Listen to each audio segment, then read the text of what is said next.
Hello,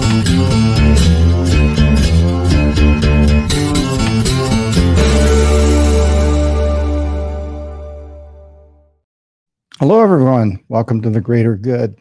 So we've run this podcast for a few years now, and it's always an exciting time for me because I get to bring onto my show people that, in my personal opinion, make a really significant difference in our community. And today is absolutely no exception.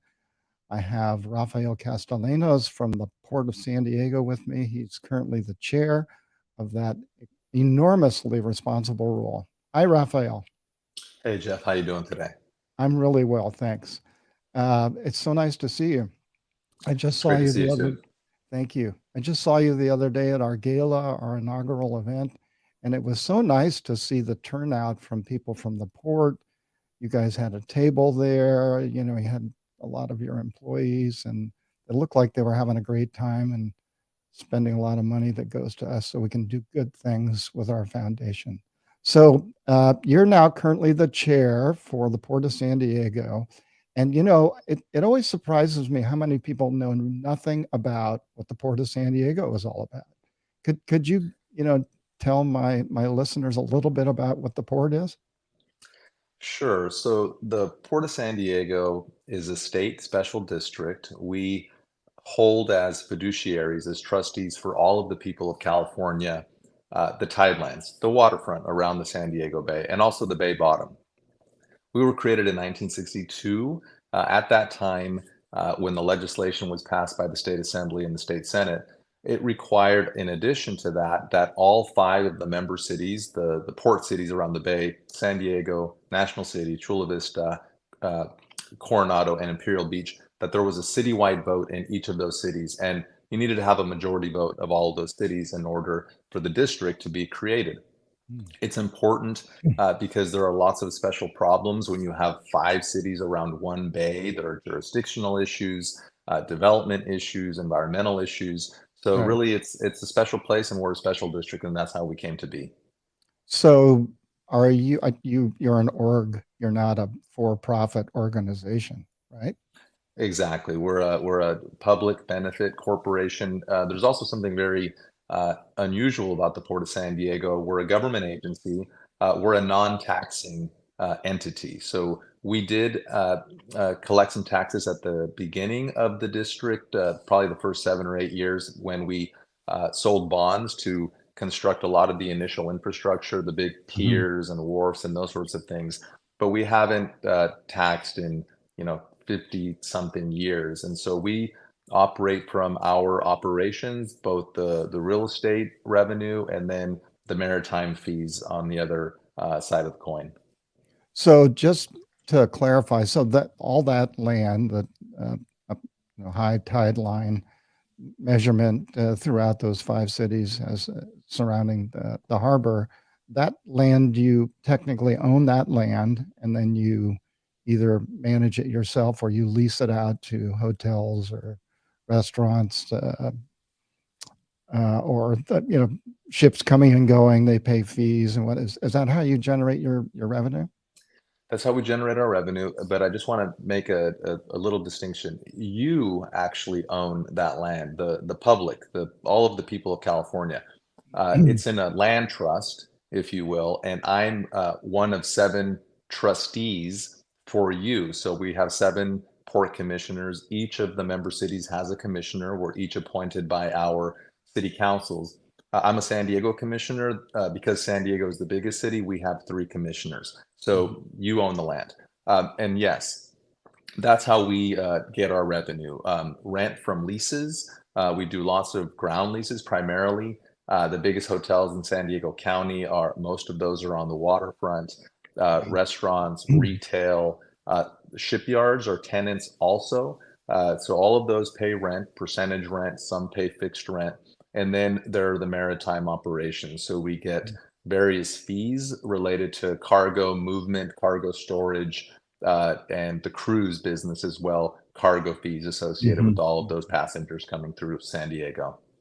So through your leadership and your staff and whatnot, you've really remarkably come out of the pandemic in a pretty healthy way. So what was what was the most trying portion of all of that? Well, 2020 was scary. Had about we have about a $200 million budget. You know, it's when I started 10 years ago, we were at about 150 million, and then we were increasing our revenue year over year. But when the pandemic happened, you know, everything, the hospitality business, as you know, just got devastated. Mhm. About 60% of our revenue is from our rent real estate portfolio. So we lost about $90 million in operating revenue as a Oof. result of the pandemic. We had about a $100 million reserve fund, a rainy day reserve fund. We ended up having to tap into that, about $50 million we had to go through. The first few rounds of federal and state COVID relief funding that you heard about, that states and cities were able to get help with, the Port of San Diego, because we're a special district in the way that that legislation providing that relief was written, we actually Mhm. didn't even qualify for it. Oh, So no it wasn't kidding. until the last round of funding we had to lobby. It took an act of Congress that literally made it clear that we, the port, ports like us, would be a recipient, a subrecipient of that aid. Then we did get about $100 million. This is now a couple years later that we had to use to backfill Mhm. lost operating revenue. And then there are lots of strings attached with that revenue. So we are going to perform a number of capital improvement programs, major maintenance. A lot of that money has to get spent by a certain time. So, you know, it's the benefit of all of that relief. Yeah. Well, that's a big job. That's a really big job, and you've come out of it in a really healthy spot. So if you have extra money, I'm just saying that my foundation, we're always willing to accept pretty much any form of cash or check, credit cards. We take it all. But just kidding, of course.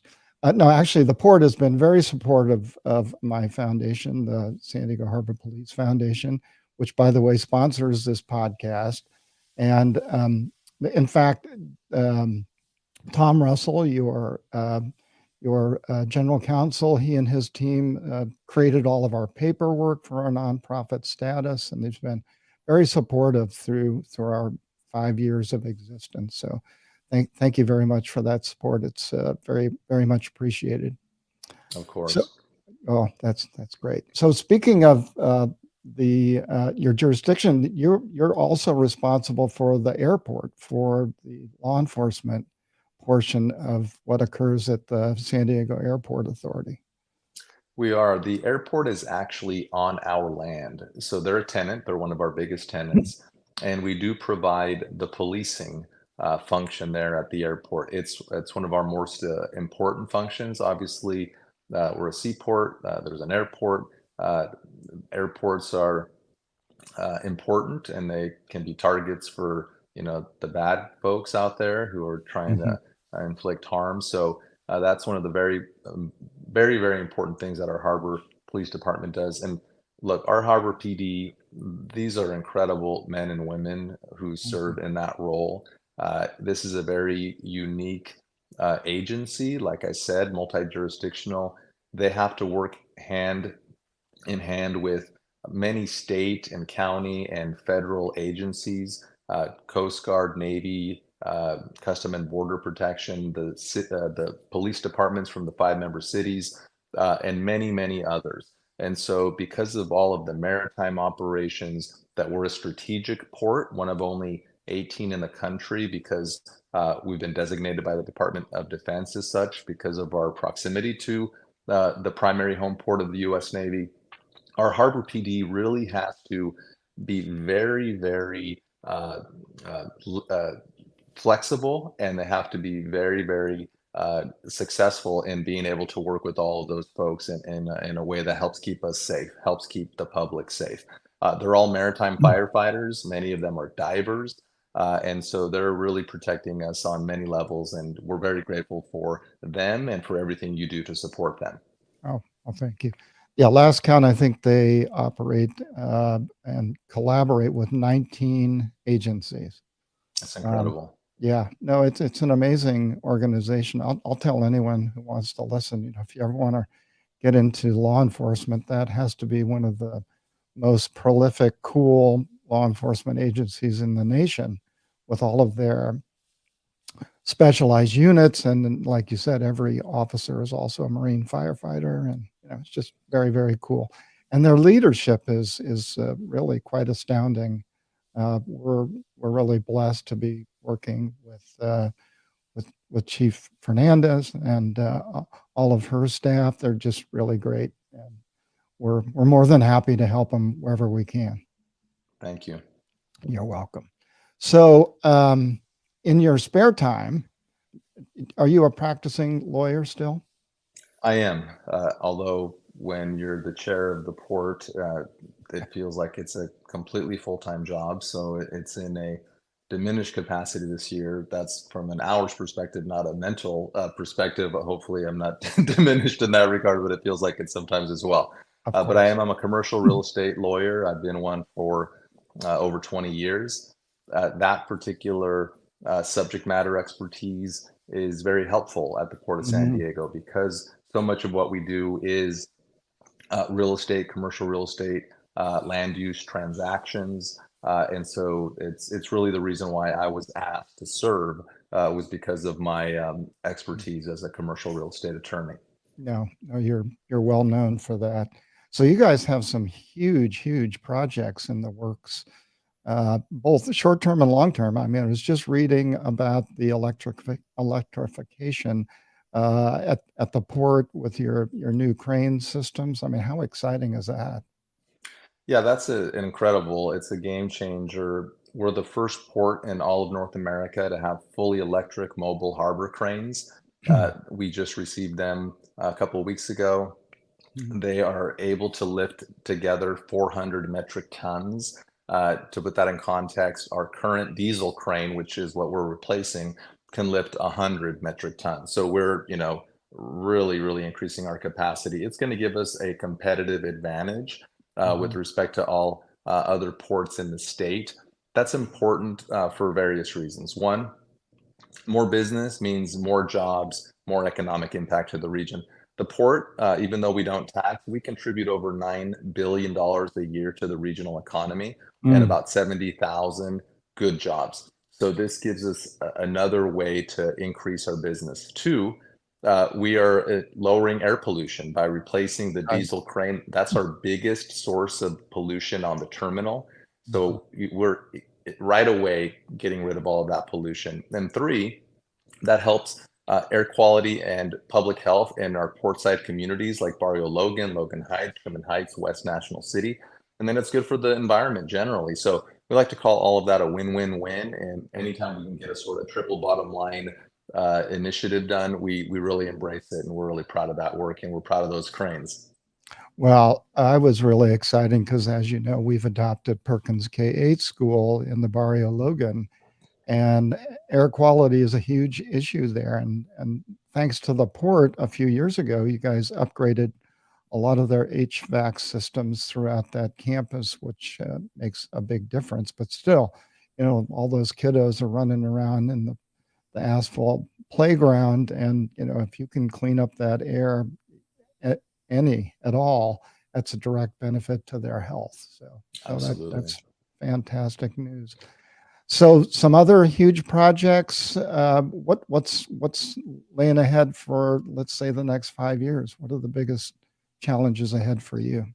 Yeah, so right now we're also building the biggest hotel and convention center complex in the entire country. That's the Chula Vista Bayfront Gaylord project. That's a 1,600 room resort hotel with an attached convention center, which will be about 250,000 square feet of convention center. Oh, That's a 1.35 billion-dollar project.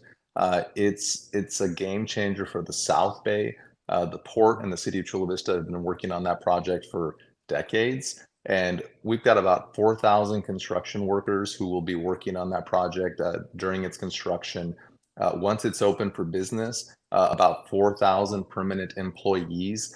It's going to provide so much impact economic to the region. It's the biggest public-private partnership in the history of San Diego County. So that's Outstanding. currently under construction. That is expected to be complete and open in 2025. So Mm, that's coming right up. If you drive down the 5 or up the 5 there in Chula Vista, you see it. They've got about 4 stories now of steel and concrete. I was just there last weekend doing a little site visit from outside the fence, and yeah. it's really one of the neatest things that I've gotten to work on in my entire professional career, Hmm. because we're literally building a city on the bayfront, right? And all of the Amazing. impact it's going to have for generations to come is something that's really incredible. That's amazing. Well, Chula Vista is really putting himself on the map in a lot of ways. Chief Kennedy is becoming nationally recognized for their policing that they're doing there with drones and multiple other engagements. But that, yeah, I mean, I just can't believe how exciting that project is. And then you've got Seaport Village. I mean, that's a big deal. Yeah, so we've been working on that redevelopment of the Seaport Village area, and it's not just Seaport Village, which is about a 7-acre site. It's really about 70 acres, 40 acres on land and 30 acres of water, including the commercial fishing harbor, Tuna Harbor, that's right next to Seaport Village. Yeah, What's contemplated there, it hasn't been approved. We're still uh, considering everything. We did vote back in December to start the environmental review for the project. But yeah, what is contemplated by the developer, and again, this is the developer's proposal, not the port's, but there are things that are important to the port. We want more public space. We want a wider promenade. We want more park space. We want more entertainment, more attractions for people to enjoy. There will right. be more hotel rooms contemplated, an urban beach with a lagoon. That's something that a lot of people are really Oh, excited wow. about. A revitalized commercial fishing harbor, Mhm. a museum, an aquarium, butterfly gardens, wetlands, and multiple levels of views and things for people to do. So, if the project's approved and constructed, we got a long way to go. It will be really a special project as well. I'll say. I mean, if you just sort of visualize, you've got the Midway, which is the largest floating museum in the world. Number two in terms of economic impact in San Diego County, I believe, just in terms of its draw, second only to our zoo. So, I mean, this whole area, and I'm a former federal agent, and I remember I was billeted here in San Diego in the federal building, and I used to have to leave my car down where Seaport Village is now, and it was so seedy and challenging. That I was glad I was armed, just to be able to walk on those streets. And if you look at all of that change over the last few decades, it's just remarkable.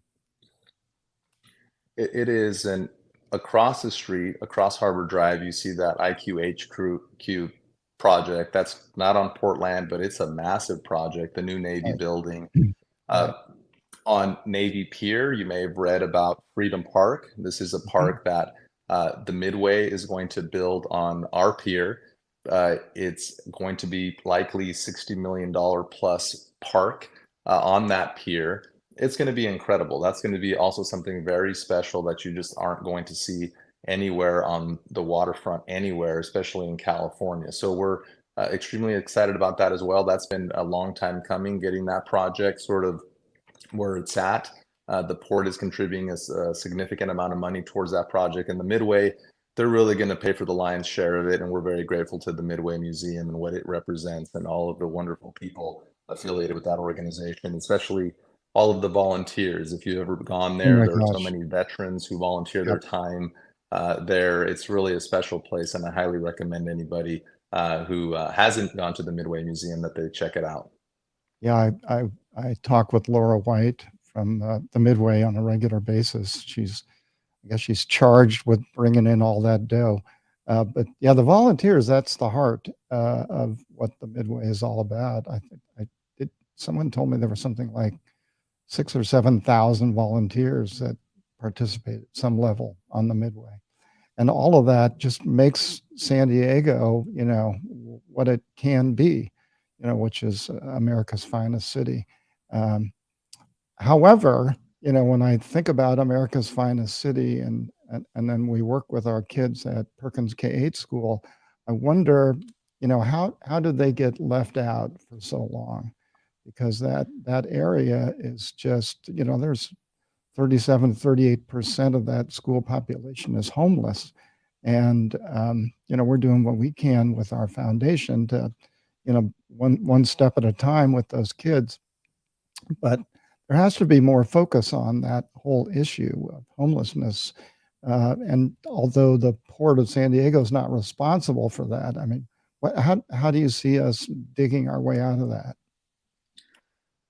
How much time do we have to talk about this? I mean, this is one of the most vexing problems that we face, not just here in San Diego, but around the country. Yeah. Every large city, smaller cities, communities throughout the country are struggling with this issue. Mhm. There are many, many reasons for the problem. If you listen to the experts, it's not any one thing. Right. There are different populations within the homeless population. There Mhm. are everything from people who just they're one paycheck away from losing their apartment, right? They're just living Right. paycheck to paycheck, and if Mm. they lose, they lose their job and they're quickly out on the street.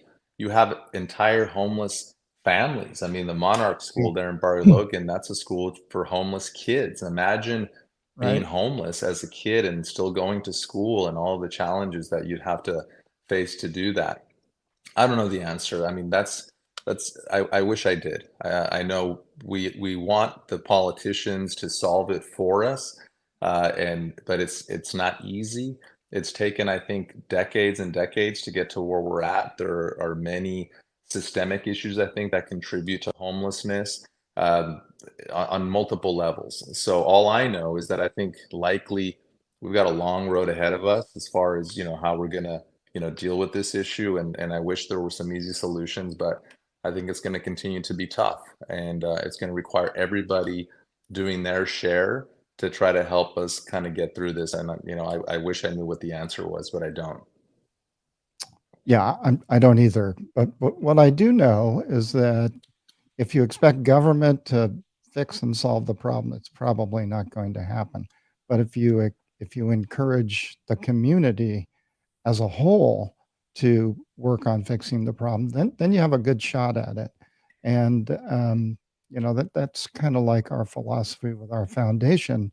We decided to just have three missions, essentially three silos, and one of those, of course, was the adoption of Perkins K-8 school in the Barrio Logan.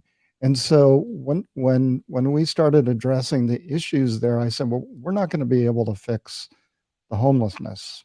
But what we can fix in a holistic standpoint is the reading comprehension of the students, the employment opportunities for the students, make sure they get fed with pantries or backpack programs, teach them, about sports, after school sports, all those things that so many schools throughout San Diego County take for granted.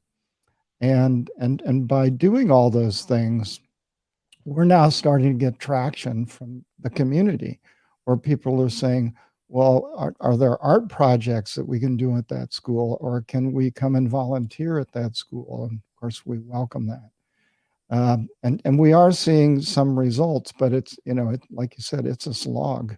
I mean, it's just every day, you see another prominent issue in that small little microcosm of the Yeah. homelessness issue. But you know what? I'm just so proud of the Perkins staff and the kids. And I know you've been on campus a number of times, and when you go there, those children welcome you to their school. They will run up to you and they will look you in the eye and they'll shake your hand and they'll say, "Thank you for coming to our school." And that in itself says a lot to me, that they still have hope. And so, we do the best we can to encourage that hope and do things to bring more hope into their lives. Yeah. And the port's Thank been you for very, all your work. Thank you for all your work with that school. I know it means a tremendous amount to all those kids, the teachers, the administration, the parents, and the port, right? We like to know that we, through you, are doing our part to help strengthen that community.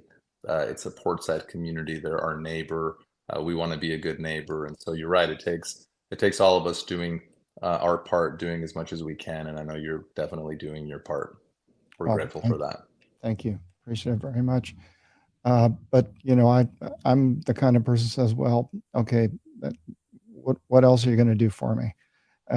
Because unfortunately, people tend to, maybe they show up and they volunteer for a day, and that's great, and they have a good experience.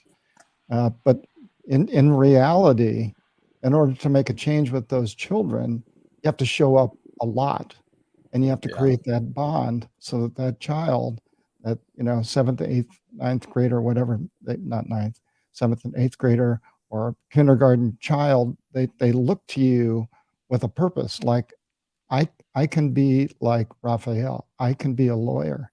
I can be a doctor. I can be whatever I want. I can work at NASCO. I can be a hotel worker. But if you don't give them those opportunities, they won't realize it. I don't know if you know it, but a couple of years ago we did a program called Fish with a Cop. Yeah, I remember. I Yeah, remember. and Yeah. we had 27 students from Perkins and 27 police officers from Harbor Police. No badges, no guns. We took them out ocean fishing. And these children, and they had a wonderful time. They caught 110 fish. There was a lot of kissing of the fish. You know that tradition. Your first, Yeah. your first kiss, of a fish happens when you're out on the ocean. Anyway, so there's a lot of that going on. Wonderful experience. But at the end of it, I said to Chief Stainbrook, who was the chief at that time, I said, "So what? It's just a armchair memory." I mean, Yeah. yeah, okay, none of those children had ever been out on the ocean. All of them had never fished. Most of them had probably not communicated with a police officer like they did that day. I said, but so what? What are we really accomplishing here? We need to make sure that we're getting deep into their lives as much as we can with our limited resources and show them that there's an out. There's a way out of where their circumstances, and it just requires caring, love, support, and a strong mission statement, and of course money. Always requires money. And consistency, right? Thank Showing you. up over and over and over. That's very true. That's true in every part of life, right? Yeah. It requires keeping at it, and so especially true and important with kids. They need to see uh, consistency. Well, I don't want to put you on the spot, but I'm going to. So I'll be gentle. So one of our programs that we're going to hopefully start this next coming school year is called Career Pathways.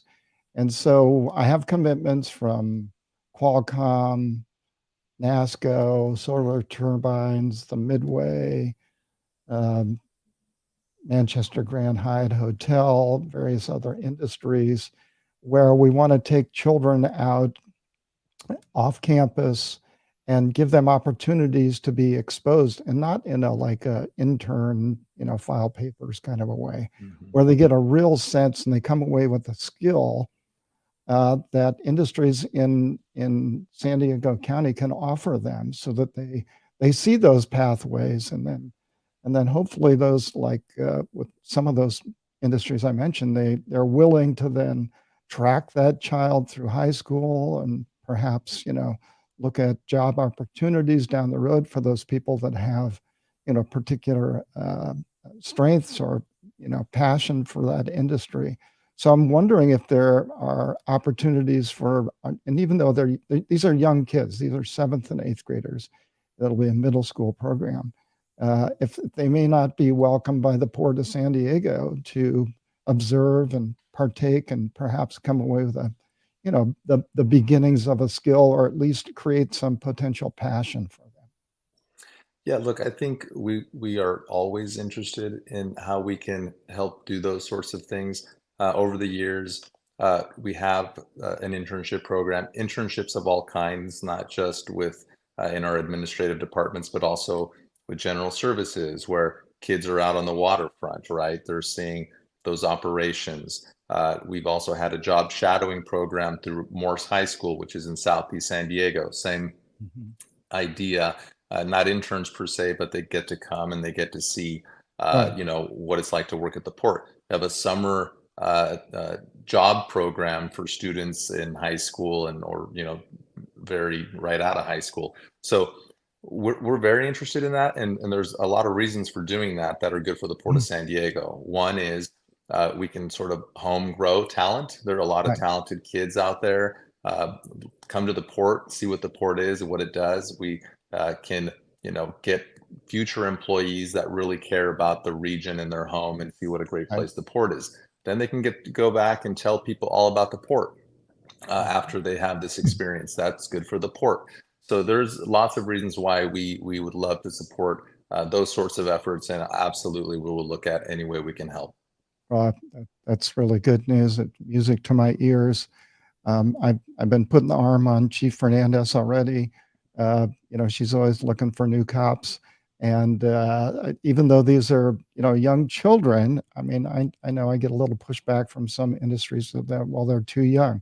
I say, well they're never too young.